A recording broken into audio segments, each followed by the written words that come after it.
So I'm this very loud, assertive, and like unabashed person. I generally feel like no scam and say exactly what's in my mind all the time. But it's interesting that sitting here, going to record a video now about my experience with mental health, I feel kind of nervous, which is a very new experience for me. Which is crazy that I'll talk about almost anything so openly, but not talking about mental health, I suddenly feel this like, ooh, it's quite a sensitive topic. Um, and I do feel quite vulnerable sharing that, even though I've shared some other things so openly in my life and all the podcast interviews I've done. But I'm hoping that I'm hoping that the good that this series may do, if it reaches anyone who is struggling, um, and is in a really bad place, and doesn't know where to turn to get help, and doesn't know where to turn their life around, and feels perhaps embarrassed or like ashamed of needing to ask for help or needing to go to therapy, or wanting to start exploring mental health or speaking about it. I think that the good that could do outweighs my nervousness, about sharing my experience.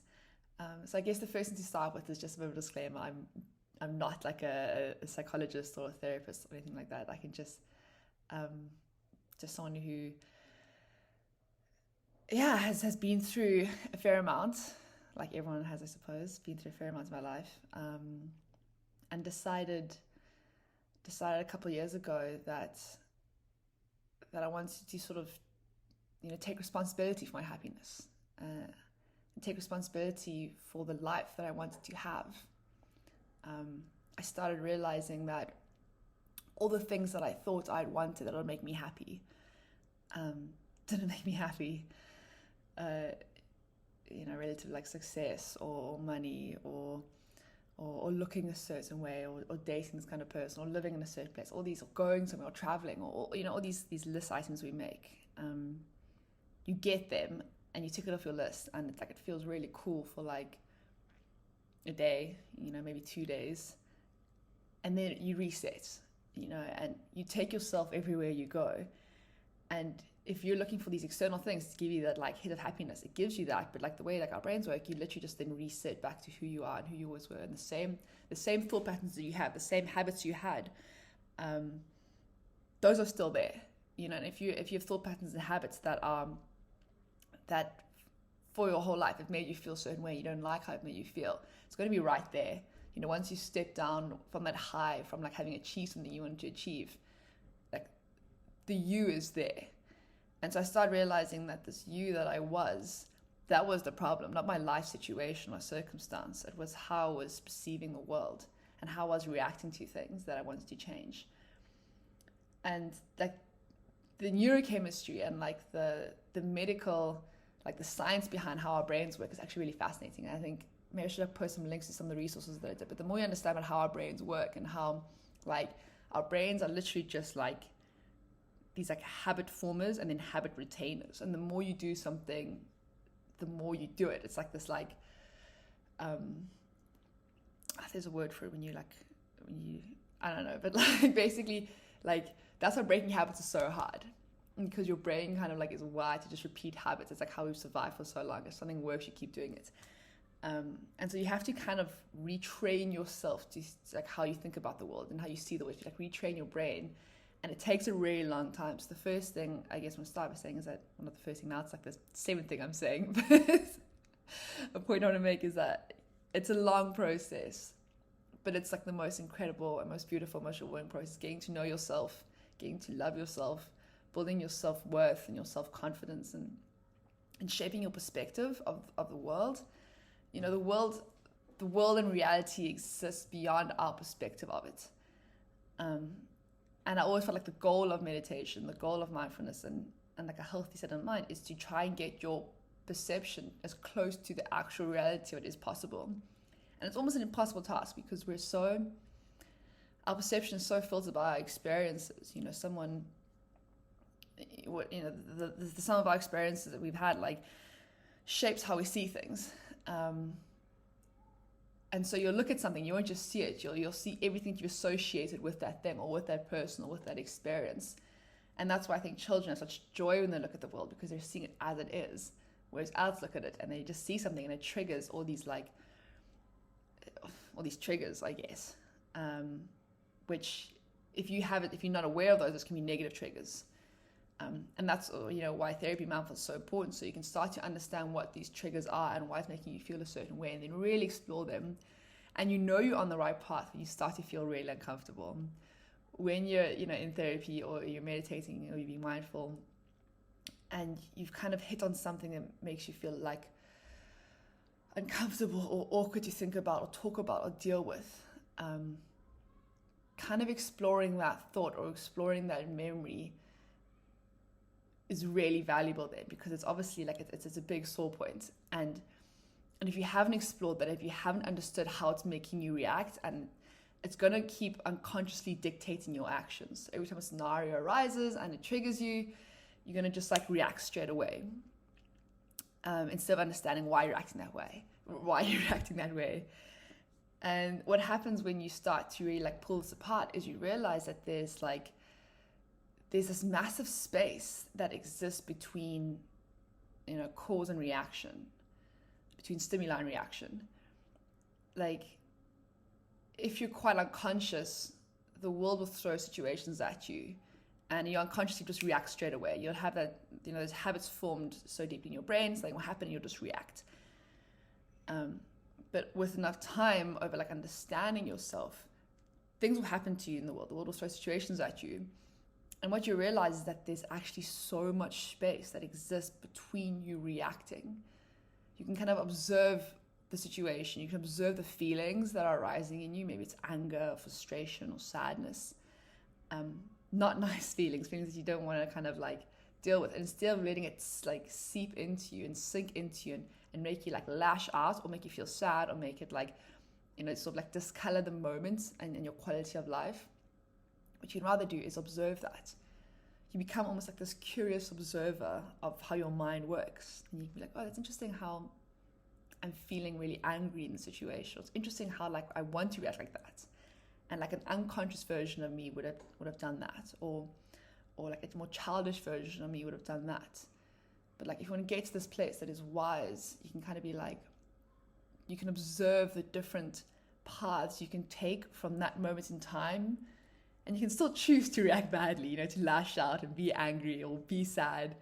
Or you can be like, what path would best serve the situation? What would serve, or what would make me happier? What would like add net good to the world? What's the wise thing to do? What's the kind things to do? And if possible, if you can know a situation, what's the right thing to do? And once you've given yourself that space between like cause and reaction, you can actually consider this with like a calm and clear mindset. So that's the goal. Getting there is really hard, especially if you're in a very triggering situation and you haven't been training your brain. I mean, I've been doing this for years, of like really training my brain to like sort of pause and breathe in those moments, and I still feel myself triggered by some things and I still lash out. So I started going to therapy when I was first in high school. I was sort of labeled as like a problem child, and I think the label was unfair, but I definitely did cause a lot of trouble. I was a regular in detention. And it's because I was unhappy at school. I was very unhappy at school. I don't like authority. I don't like protocols that have no basis in like logic or reality or like science. I don't like following rules for the sake of it. There's no reason behind it. I'm not going to do it. Someone says do this thing and I say why, and they can't give me an adequate reason why, like I'm not going to do it. And school's in about kind of like beating submission into you, which I can't stand. Humans need to be free, and humans need to be like on their own beautiful mission, like creating like value in the world, not being like beaten to submission and conformity. So I just didn't like school at all.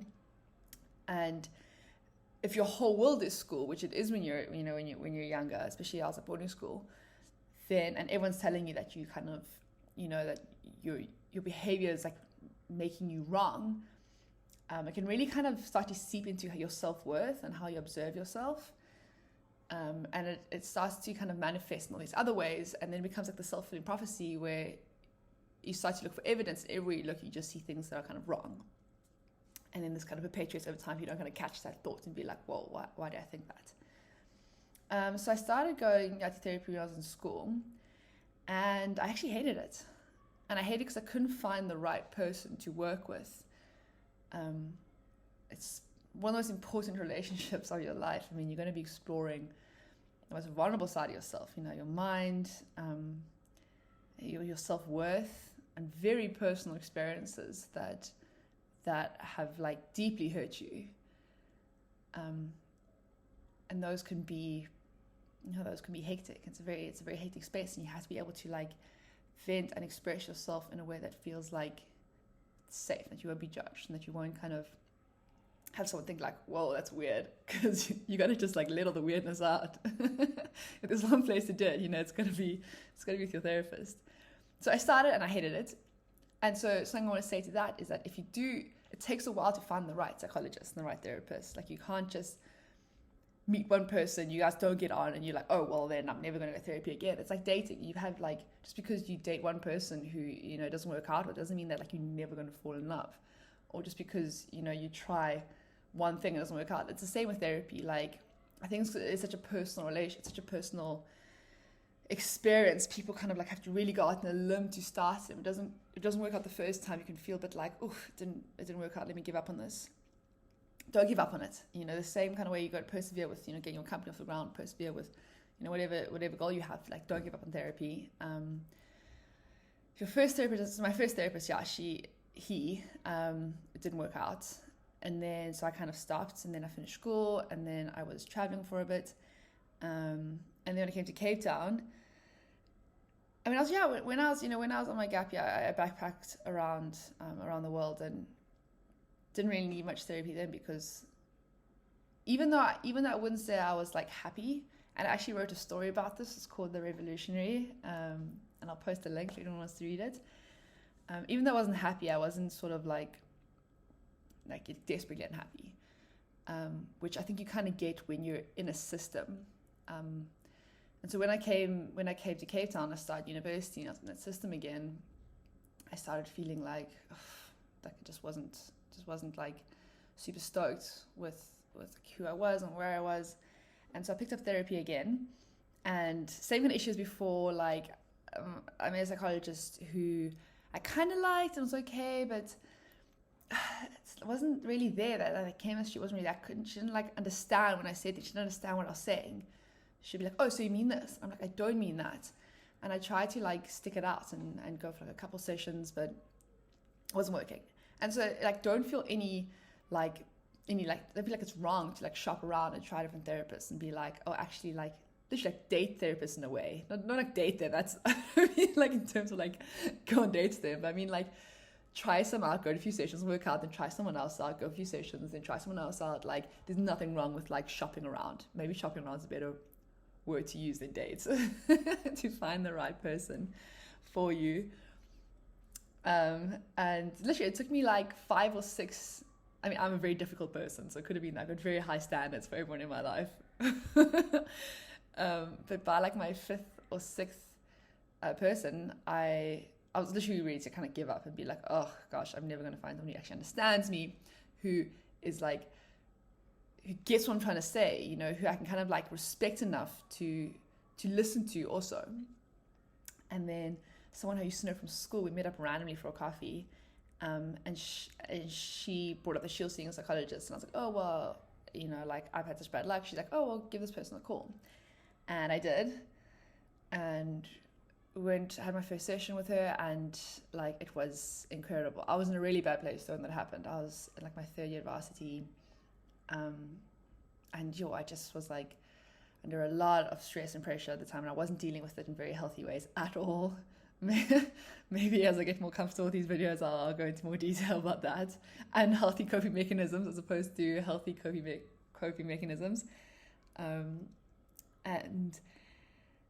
so we started doing the sessions, and I think you'll discuss your therapist kind of what works best, if it's once a week or twice a week or once a month or whatever makes sense. But you really need to start commit to like fairly frequently to start off, that repetition kind of like helps, retrain your brain. And a good analogy to think about this is through exercise with your body. Like, people feel no kind of embarrassment around having a gym membership, around having a personal trainer, around like, watching what they eat and their diet, and like looking after their body in a certain way.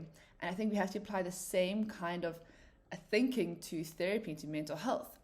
Like, the same kind of way that you invest, you would spend money on gym membership, you would spend money on personal trainer, you would spend money on, like looking after your body. Like, feel the same about your mind. Your mind is like as important, if not more important. It's actually way more important than your body.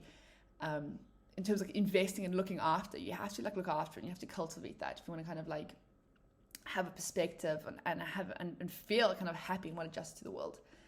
So the same way that fitness kind of takes, repetition. You can't go to the gym once, do like 10 push-ups and you're like, okay, I've made it. Like, you have to go, it's every day, it's every second day, it's whatever. It's the repetition that builds up that healthy body. And the same thing builds up a healthy mind. It's repetition, it's the dedication, the perseverance with it. So starting with therapy, and what it kind of does is it's a safe, guided space to start pulling apart like all these like unconscious triggers that are lying in your psyche. And they're there, trust me. You can think that like you're totally okay, but if you find that you're not happy most of the time, because you should be happy most of the time, it's normal to be happy most of the time. And if you're not happy most of the time, and if you're lashing out a lot, and you just don't feel like life is like wonderful, you feel like life is like a burden, then they're there. Those unconscious triggers are there, and therapy is a really great way to start with that. And then once you start going down this journey of like, learning about yourself and learning about your mind and building your self-worth, there's so many other avenues you can explore. Like, meditation becomes really exciting as you get into it more and more and more. I personally really enjoy Vipassana meditation. It's quite intense. So I did my first Vipassana retreat only after like 2-3 years of therapy, because you dive really deep. Just like general mindfulness in your day-to-day activities. And yeah, a bit more I could dive into maybe in later videos. Around how to like start understanding your mind and really exploring every single part of that, like understanding what drives anxiety or fear or sadness, and then really like diving into that. So that's been my experience with therapy, and I'm still seeing my psychologist now. I mean, only see once a month, and even if I've got nothing to say, even if I just sit there and just breathe for an hour. It's an expensive hour to breathe in, I'll tell you that. But I've committed to that time. I financially committed to that time to go there and stop and explore my brain and be like, what is going on in my head today over the last month? Where have I been? And why have I been like that? Like something you can rationally explain some of your emotions. If you've had like, I don't know, a bit of conflicts and you're feeling angry, that's obvious, but you don't have to carry that with you, and in therapy, it's this time you can sit there and be like, something happened to me 2 weeks ago in the past, it's gone, it's not touching me anymore, it's like it's over, but I'm still holding on to this residual anger or bitterness or resentment, and it's only affecting me. I'm the only one suffering because of that. And in that space, then you can kind of be like let it go. You can sit there and pause and like observe your mind, observe the state of your mind, and be like, just like check it, like a temperature check. How is it right now? Is it happy and joyful and like focused and clear, or is it like distracted all over the place, like full of anger or any other negative emotion? And if it isn't in a place you want it to be, if it is full of anger, you can then start to pull apart why it's like that. And when you like shine the light of your consciousness on something, like a pain or an uncomfortable feeling, it kind of starts to dissipate. And you kind of start to realize it's not as bad as I thought, and you realize that nothing's ever as bad as it seems, and nothing's ever as good as it seems either, interestingly enough. Things are generally just pretty chilled most of the time. But when you shine the light of your consciousness on something and you fully focus on it, you kind of can just let it go. And just like feel it, just just drop right off you, and then you become this like aware human being, and like the focus of your mind sharpens. And you realize that whatever work you want to do, whatever you want to focus on, whatever you're trying to like accomplish with your life, or that's a big one, maybe with the day. Let's start there. Whatever you're trying to accomplish that day, your mind is now fully free of that clutter to really hone in and focus and do that task. And what's more is you can then give more to the world, to other people, from a place of like love and understanding. You're not going out into the world and going out into situations, into people, and bringing this like anger and this like resentment and this like cluttered, clouded mind. You're going there like fully switched on and fully alert, and giving the best you can. A friend of mine used to always say to me, take the log out of your own eye before you take the splint out of someone else's. And it's the whole idea that you have to have like a full cup yourself before you can fill up anyone else's. But once you're at this place where you're just like abundantly creating like this joy and this life and this good force, you can actually like bring that to other people as well, and like also just like flood them with like good energy and light and other like really wonderful things. But you have to like take care of yourself and your own mind first. And I've gotten that from therapy. I really, really, truly have. And it's crazy hearing myself say these things. I mean, if you had told me like 5 years ago that I would be this insufferably joyful person, I would have never believed it. I would have never, ever have believed it. I was in a dark, dark place for a really long time. I did another podcast that hopefully will be coming out soon, where someone asked me once, they said, 5 years ago, what do you know to be true now that you never would have thought would be true? And I think they're asking from like a business perspective. And my answer was that I'm happy. And I never thought that would happen. I'm actually getting a bit like emotional thinking about it. But like I never thought that would happen. Yeah.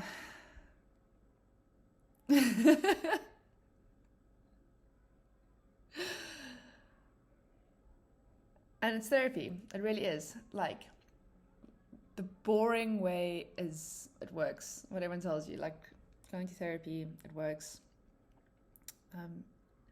And then once you kind of like, as you start to like level up your happiness, like it becomes so much easier to do other good, healthy things.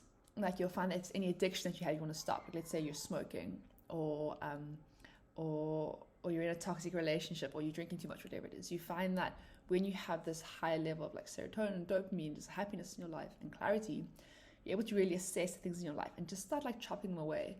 I think so much of happiness isn't about adding things on, it's about removing it. The same for health, it's like cutting things out. So, like for example, I stopped drinking a while ago, and that's also been like amazing, and like it kind of reinforces happiness, and you start to like, then maybe your sleeping's really bad. Like I've been really bad at sleeping.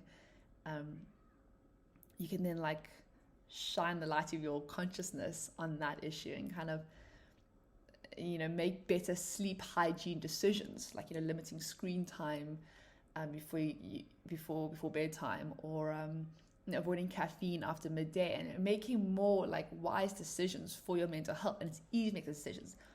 Everyone wants to have coffee all the time. Everyone, if you're really like smoking, you want to have that cigarette and you really want it. But once you have like start building up this self-worth and this like focus and this awareness, it becomes a lot easier to make that decision in the heat of the moment, where you really want to like buckle and go for that addiction. Once you have this like aware, alert mind, like the bite of that addiction, it's dissipated. It's not as strong. You can feel it there. You can feel the desire to make a wrong decision, but you can kind of like be stronger.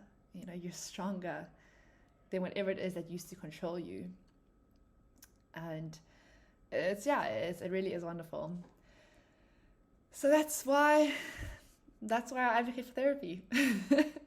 Like I said, it's a long process. I mean, 10 years, 5 years. It's been a long road, and it's a long road still. I learn things about myself, every month, every week. When I meditate every day, I learn about myself. When I saw a psychologist again on Monday, we had like another like, I don't know, mini breakthrough of something I'd been something I hadn't noticed I was even doing. Like I do this thing where I'm quite uncomfortable with silences, and I'll always like talk and perform and like make jokes and try and like fill up the silence. And we started like kind of, and it seems like a silly thing, right? What's wrong with talking to fill up the silence? What's wrong with being uncomfortable in silence? But it kind of just started pulling that apart and being like, why? Like, what's going to happen if you just let it be quiet? And it's wonderful. Like I had this other truth bubble of understanding into my nature. And that's like, you know, many years in, and I'm still learning things about myself. So it's worth it. It's worth the investment. It is expensive. Therapy is expensive, but it's an investment in yourself, and it's the best investment you can make. I mean, if you look at your spending every month, and let's say you still you drink alcohol, like that's expensive. If you're going out and buying drinks, you know, like, or like even after like one night or like 1 week, it adds up. If you just like look at the budget you spend on that and put that into therapy, or you look at the budget you'll spend, you know, on maybe on like working out, on if you're a personal trainer, or you got a gym contract, or you go into yoga, or whatever it is. I mean, obviously exercise is important, but like if you can pull together a budget for that, you can pull together a budget for therapy, I would say. I know some people might say, oh, well, it's just talking. I can talk to my friends. I can talk to, you know, my family about it. And it's sure you can, you know, obviously having friends and having family members that you can move on with is amazing. And it's a privilege to have that. But it is different. It is different. Like, it's a different space. It's not a space that is dedicated to, you know, your personal growth. It's a space that's dedicated to the relationship, if you're speaking with a friend. And having dedicated time and space just for your wellness and just for your self-growth, it sets the intention, I think, a bit stronger. So go to therapy, guys. Figure yourself out. And start a journey of like self-love and self-worth and joy. Yeah. And be uncomfortable in silences. And let me know your thoughts. If there's any other topic, maybe, I don't know how much value I can add on this, but if there's any other topic you think would be interesting for me to speak about, any experience in particular that I could talk about, yeah, let me know your thoughts or share your journey with me. I'd love to hear about it. If you're in a good place, if you're in a bad place, if you're figuring it out, share your thoughts. I think, like, you don't know if you don't know, you know, so as soon as you ask the question, be like, what's this thing, or should I feel like this, what is that? You can start to like hear from other people's experiences. It's fundamentally your own journey. You have to figure out what happiness is for you. But sometimes just hearing what other human beings are, you know, going through, what they've done, it can normalize your own experience. You know, you're not alone in your suffering, you're not alone in your confusion. I think suffering is like the great, it's the great binder of humanity, not binder, it's the great unifier of humanity, because it's so common, the commonality of it. For some reason, it seems to isolate people. So I think feel free to share it. And have a beautiful life.